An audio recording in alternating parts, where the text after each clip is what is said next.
ہم نے ایران پر بمباری کر کے اتنی تباہی کر دی ہے کہ اگر آج بھی ہم جنگ درمیان میں چھوڑ کر چلے جائیں تو ایران کو تعمیر نو کرنے میں 20 سال لگیں گے، لیکن ہم ابھی نہیں جا رہے، مزید تباہی کریں گے۔ امریکی صدر ڈونلڈ ٹرمپ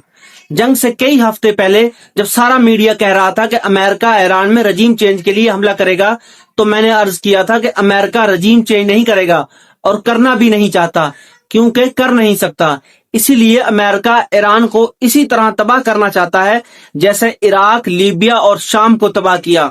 امریکہ ایران کو ایسی حالت میں چھوڑ کر جانا چاہتا ہے کہ کوئی بھی پھر ملک کو چلا نہ سکے اور ایرانی آپس میں لڑتے رہیں جیسے عراقی 10 سال تک لڑتے رہے، جیسے لیبیا اور شام میں 2011 سے اب تک لڑ رہے ہیں۔